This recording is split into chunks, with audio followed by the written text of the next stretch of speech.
What's that over there, Mom? There were heaps of trash bags in front of the entrance when my daughter and I got home from my parents' place.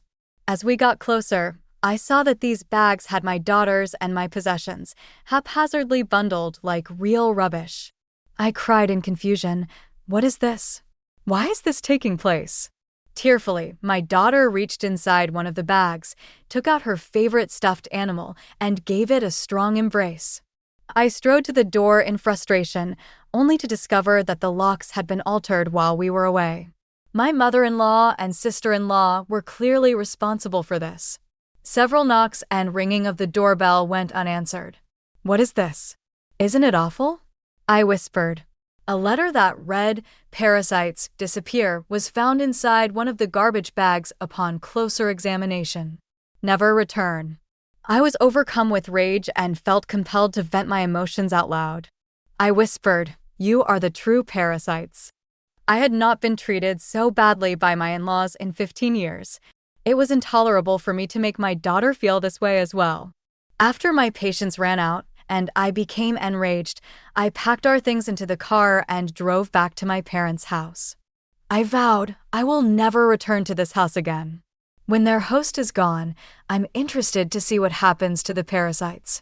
Sarah is my name. I'm 43 years old now. My spouse, daughter, and my husband's mother and sister reside with me. I can't say that we lead a happy life. This house is never quiet, even though I work from home. My mother-in-law and sister-in-law, Diane, are the problem. For more than a decade, they have disapproved of and disregarded me. I became less and less upset by it as my daughter Tracy grew older.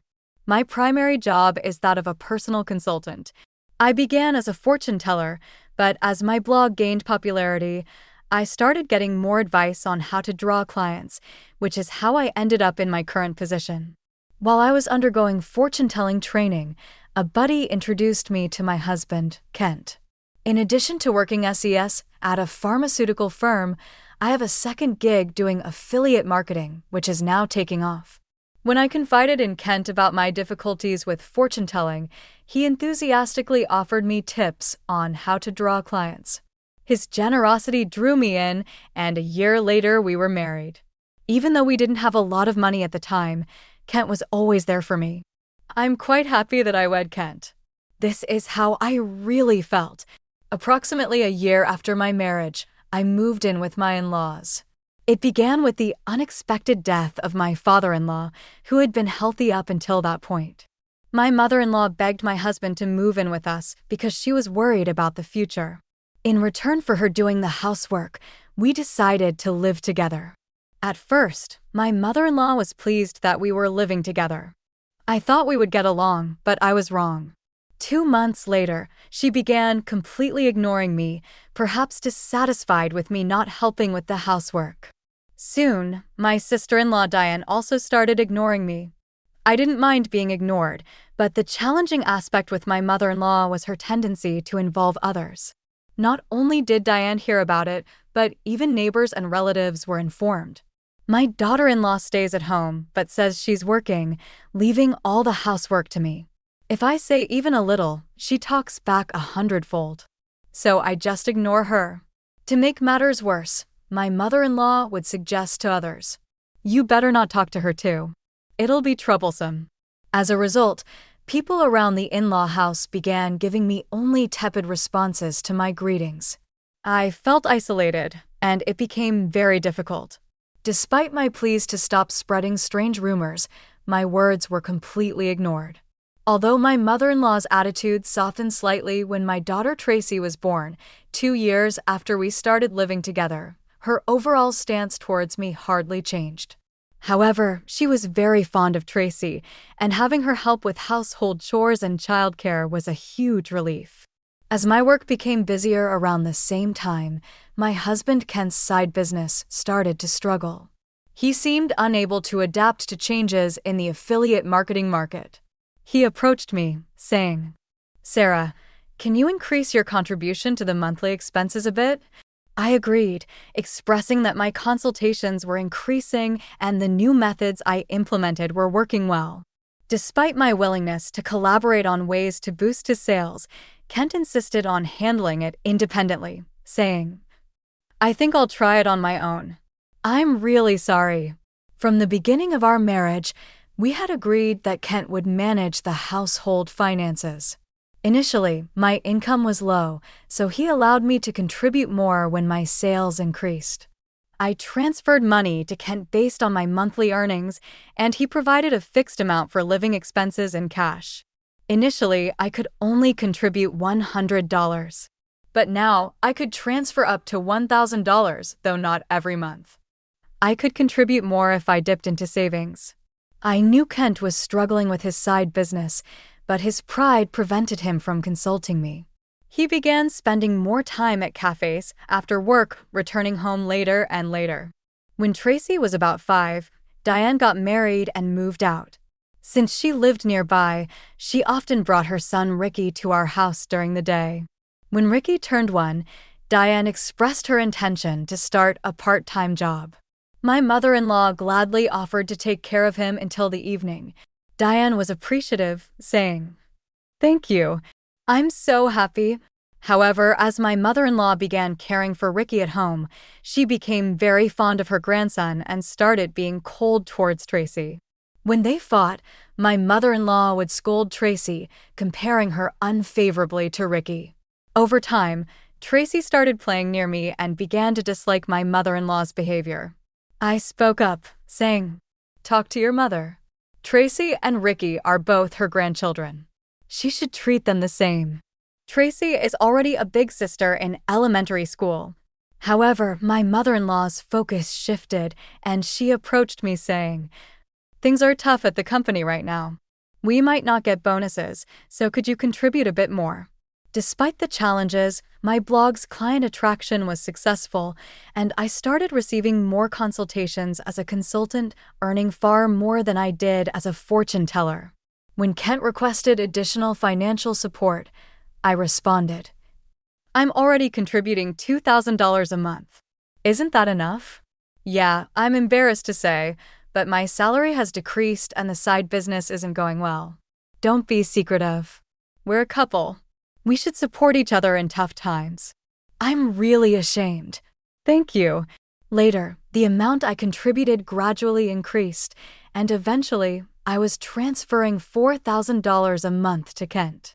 Still not wanting to hurt his pride, I let Kent continue to manage the finances. When Tracy was in 6th grade, Diane came back home with Ricky. It seems Diane got divorced due to her infidelity, but I don't know the details. By this time, Tracy could help around the house, so household chores were divided among each family. Being ignored by my mother-in-law and Diane continued, but it no longer bothered me. It's unfortunate that I couldn't give Tracy her own room when she started middle school, as Diane's return meant we ran out of rooms. One night, while discussing which tutoring school Tracy should attend for middle school, Diane suddenly said, "Hey, tutoring is expensive.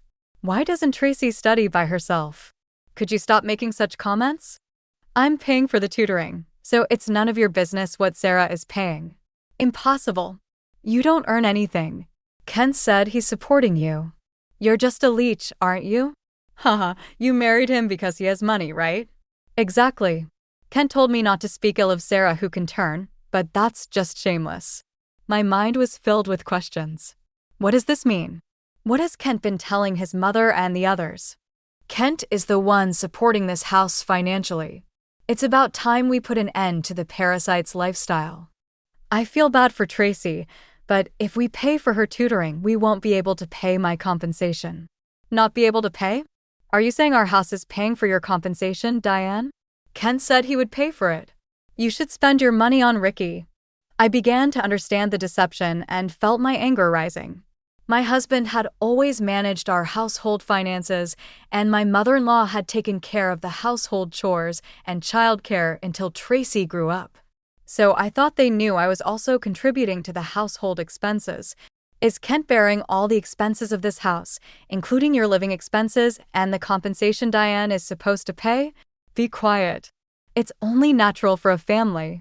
You're the only outsider here, not related by blood, and yet you act as if living here is your right. It really makes me angry. I contribute money too. Don't talk back. What you contribute is barely enough for your own food expenses. You hardly have any income, and yet you're so arrogant. I could feel my body trembling with anger. I could see Tracy on the side, looking like she might cry. I knew Ken had a lot of pride, but I never thought it would be this bad. Certainly, in the beginning, Kent was paying for the living expenses and pocket money for my mother-in-law and Diane, but I had started contributing as well. And now, we were living on my income. I needed to talk to Kent properly.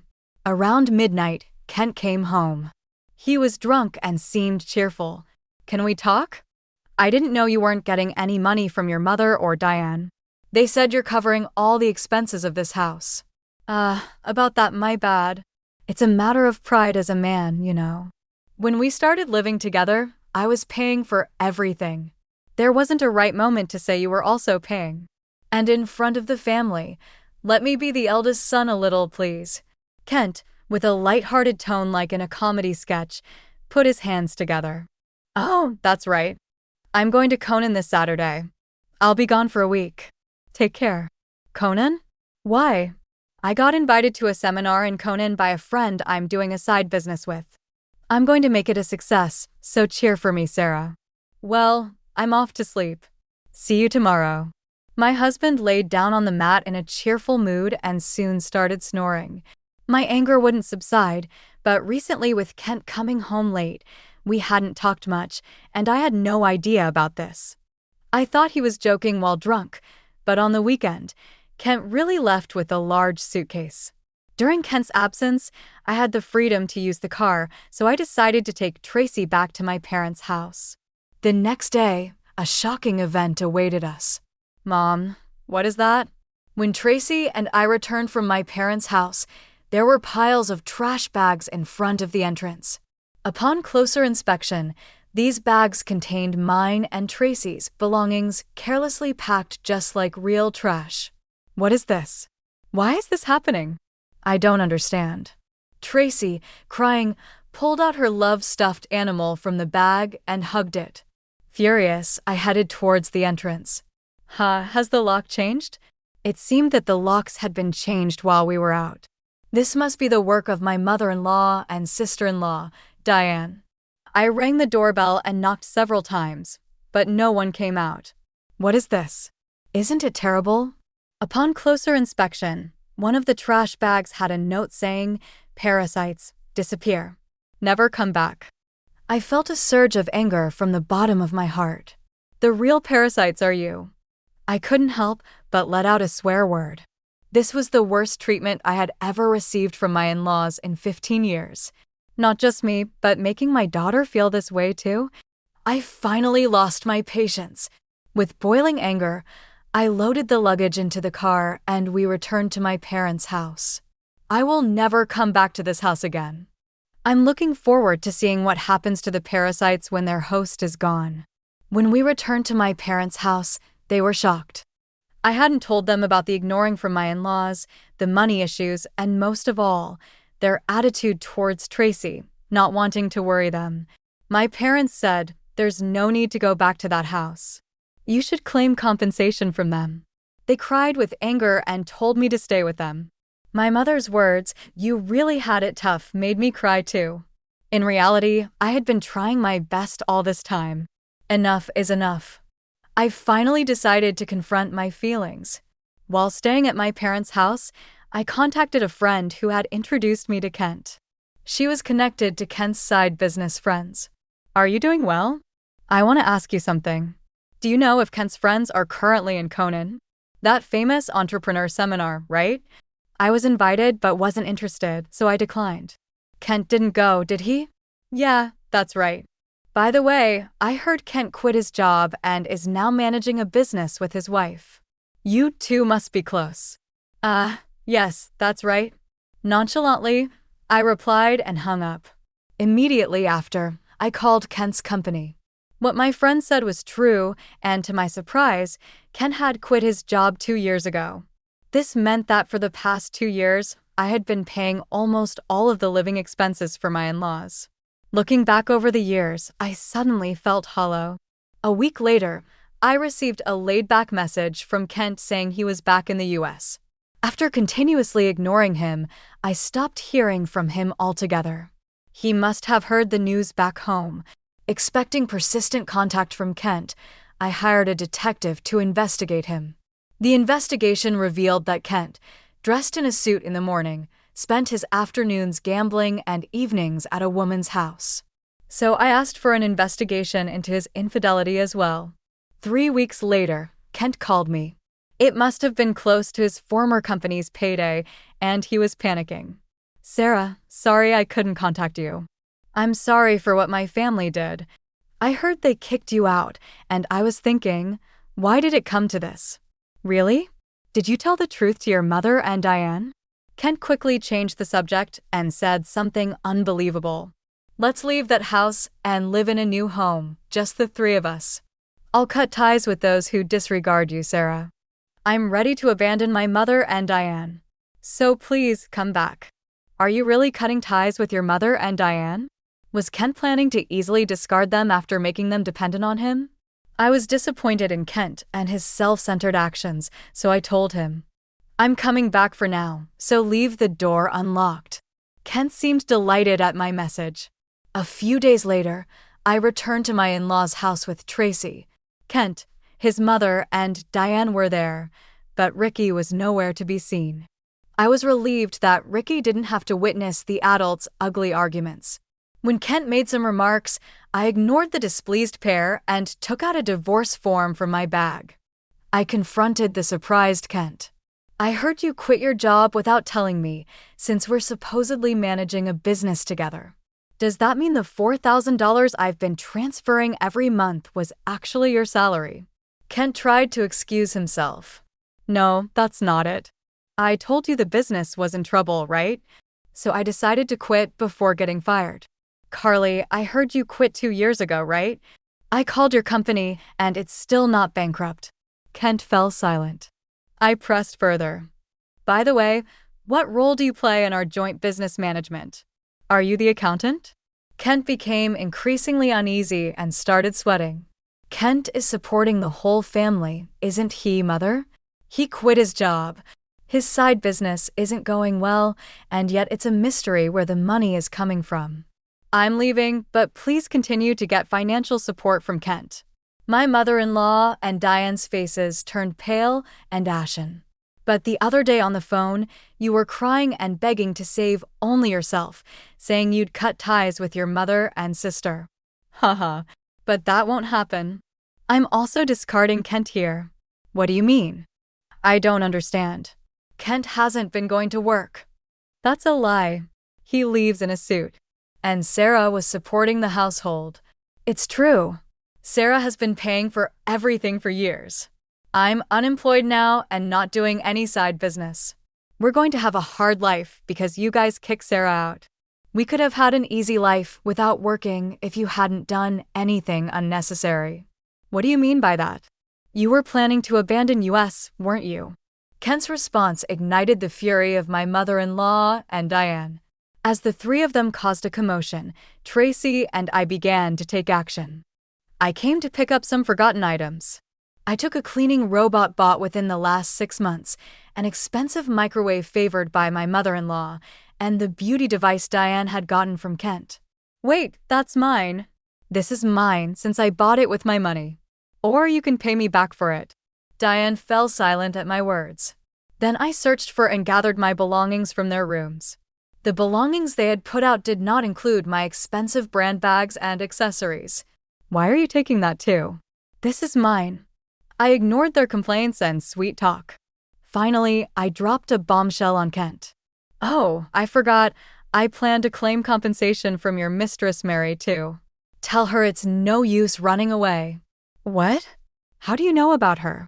"I know you went to Conan with Mary recently. Good for you, right? Of course, I have all the evidence of the affair, so no escaping that." "No way. You've been deceiving me and having fun for the past 2 years. I'll be claiming compensation for the affair, child support for Tracy, and oh, you were secretly paying Diane's compensation too. I'll be claiming that back as well." As I prepared to leave, My mother-in-law and Diane desperately tried to stop me. I was wrong, Sarah. I'm sorry. We just believed what Ken said. We can't live without you. We'll do anything. Please help us. I can't pay you back for the compensation. I'm sorry too. I apologize for everything. You'll forgive us, right? I couldn't help but laugh at their foolish faces. They finally realized who had been supporting their lifestyle, realizing too late that their non-blood related support was gone. Let's just ignore these people, Mom. Let's go home. Yes, that's right. Kent, you'll be hearing from the lawyer soon. Please take care of it. Leaving a dejected Kent behind, we returned home with the items we had collected. Later, my divorce with Kent was finalized, and I demanded compensation through a lawyer. I received numerous apologies and pleas for reconciliation from my mother-in-law and Diane, but I ignored them all. Surprisingly, there was still some inheritance left from Kent's father. The fact that they had been living off my money without using their own angered me again. However, the inheritance wasn't enough for the compensation, and ultimately, they had to sell the house to make a lump sum payment. Naturally, this included the compensation I had been paying for Diane. After selling the house, I don't know what became of Kent's family. I hope Kent can take care of his family, but ultimately, he will choose his path. I also claimed compensation from Kent's mistress, which led to an unexpected revelation. Through the lawyer, I informed her that Kent was unemployed and I had been supporting the family. Kent had deceived her, claiming he was an entrepreneur with a successful business, and they broke up after an argument. Tracy and I moved to an apartment, and I was able to give her the room she had longed for. I don't think my 15 years were wasted, but sometimes I wonder if I should have made a decision when I started being ignored. Now, I feel happy that my home is a peaceful place.